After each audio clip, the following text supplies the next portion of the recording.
Hey everyone, welcome back to the shop. After almost a day of battle, I think I finally got the servo links figured out.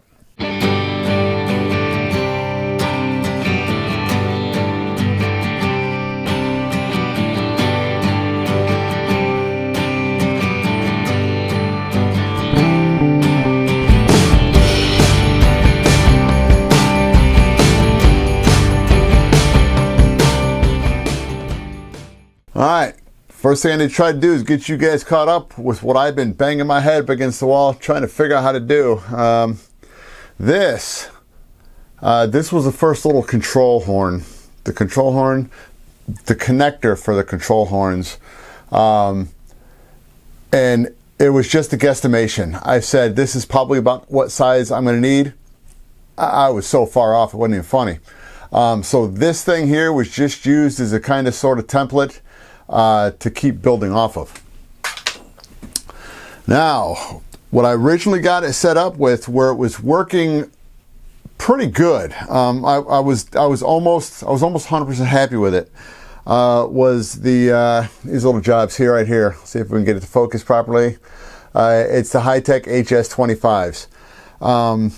I've used them for years. These were kind of sitting around. This is how old these were. These things were made in March of 2005. Like I said, I pretty much rewired them back in just for that, and that was what, 2008? So it had been something that had already been sitting around for a few years. These, I got them together, and it was way too choppy. There was no smoothness to it, and then I could not get it to lay down flat all the way. So I just decided at that point, let's get rid of the high-techs and jump over to this. These are a little, I don't even know if you'll be able to see this okay. See if I can get it. It's the Hextronics HXT 900s. I used to do a whole lot of indoor flying, a lot of foamies. So pretty much everything I built just had these things. Relatively inexpensive. They're probably, right now you could probably still get them for about $3 or $4 a piece.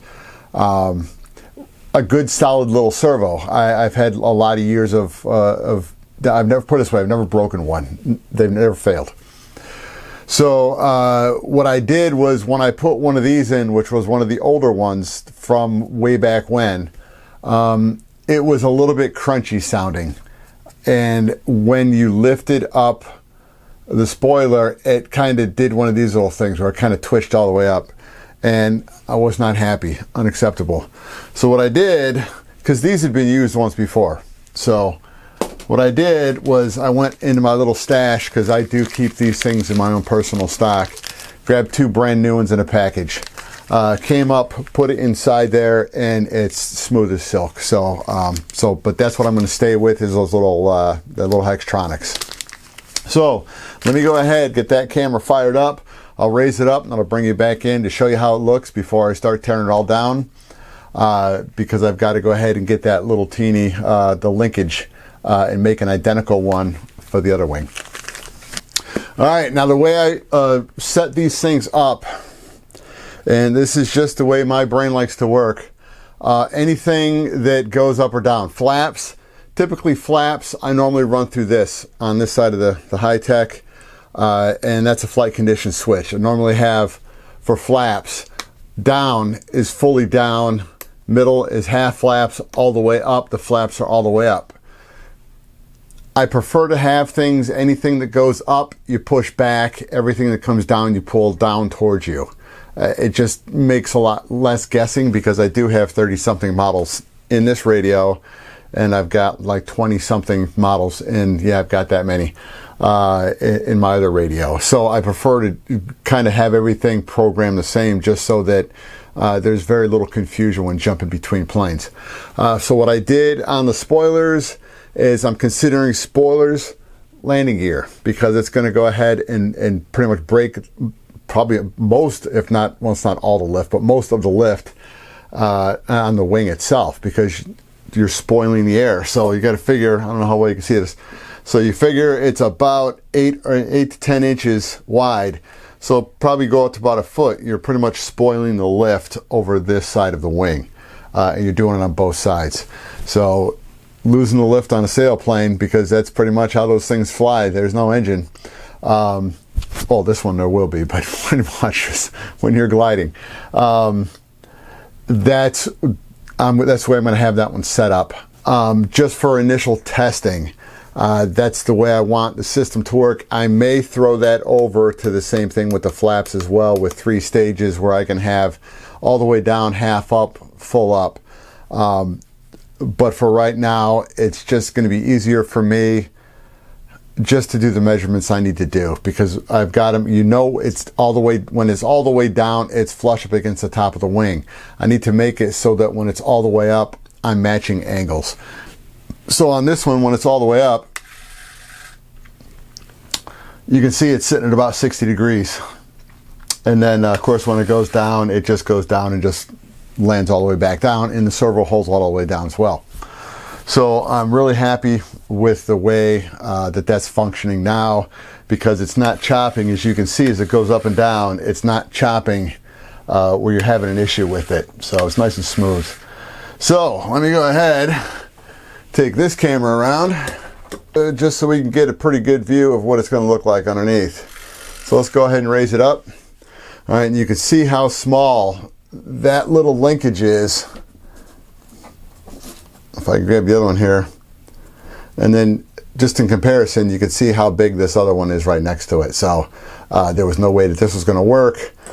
And the way that this thing got the final bend, as you can see from the side, I just put a little bit, I have a half of an arc into it, just so that way I've got this thing so it's going to be set up so that it will come all the way down and it's rock solid. This is not attached into place as it will be when it's completed. I'm going to put a block on this side. I'm going to put a little block that's going to rest right down between the wire and here. And what I'll probably do is, when it goes inside there, as much as I'd like to have it so that I can screw down on top of this, if this block, if I can make it so that this will be like a piece of, what's the best way to describe it? It's even a harder balsa. What I can do is just pretty much put a little strip of ply across the top, lengthwise across here, have it screwed down into that little block, because this thing here is not, it's always only going to really have something pulling against it, because when the air is flowing across the top, yes, there will be a little bit of vacuum, if you want to call it there, for lift on one side to be a low pressure side. But this side here, the way it's sitting down, I can't even get my finger underneath it to pop it up. It's pretty rock solid. And I don't think we're going to have a problem with that at all. I think we should be okay with that. So that's pretty much where I am at right now. And yeah, it's 5:15. I started down here about 8:30 this morning. So it's been a long day of just getting that thing with all the changes I had to make to get it to work. And now I've got to go ahead, get it done to the other wing, and then as soon as that's all done, I'll start cutting out all my little blocks, and then get ready to do the wiring, and I'll bring you guys all back when the whole thing is ready to go, and which pretty much makes the wings ready to cover. All right, so I do have the spoilers all set up and ready to go. The reason why I'm standing here like this with my finger pushed in here is because I have to hold this servo down. I can't put the glue in blocks on the let's just call it the rear edge of the servo on both sides until I get the plane covered. So as of right now, because all this is going to be able to come on out, but until I can get to that point, there's really not too much I can do right now. So so as things are sitting, let me show you where we're at. Here's down, there's up, and everything works out very nicely.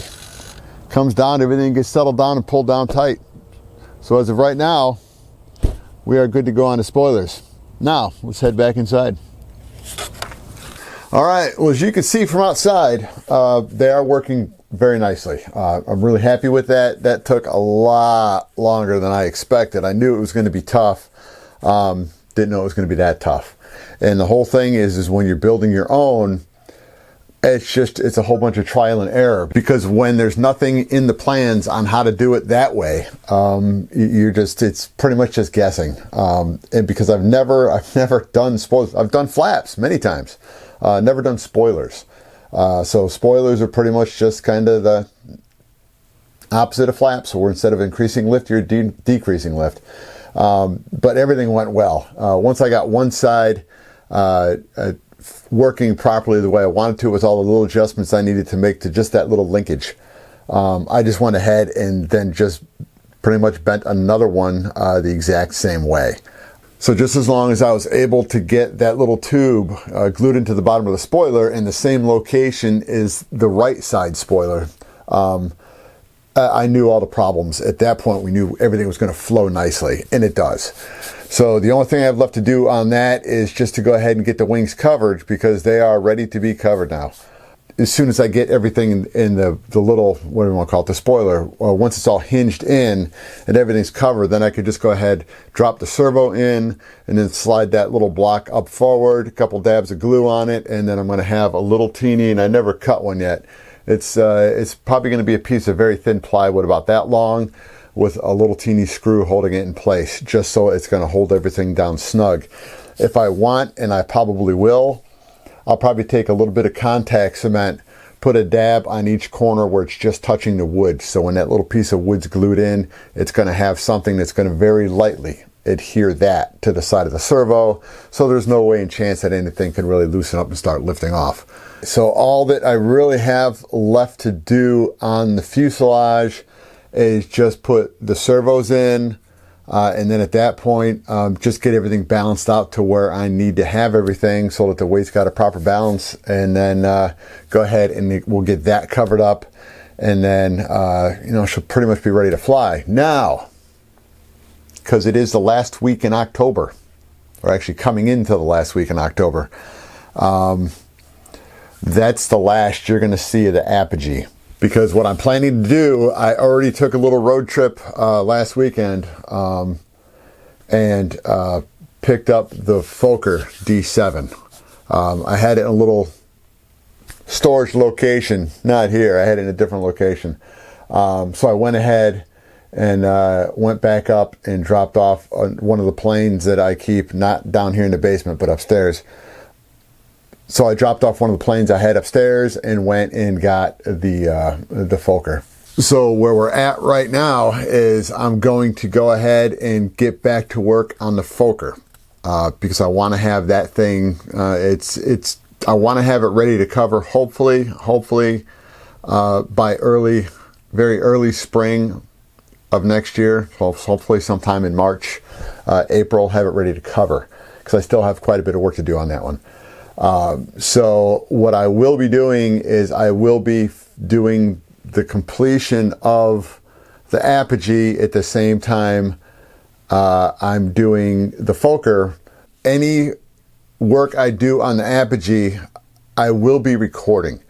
So that way people that have been following the Apogee, let's call it the modification, the finish of the build and the modification, I will be posting that as well. It's just going to be, it'll be mixed in probably, like, instead of Saturday videos with the Fokker, it might be mixed in with like a Wednesday video on the Apogee, just to keep that Apogee stuff going through. So like I said, so those who want to see the completion can see the completion on that as well. My goal this winter is to have the Fokker completely done and ready to fly late spring of next year. So we're just going to go ahead and call this a video, and I'll see you guys next time. I'm back down in the shop.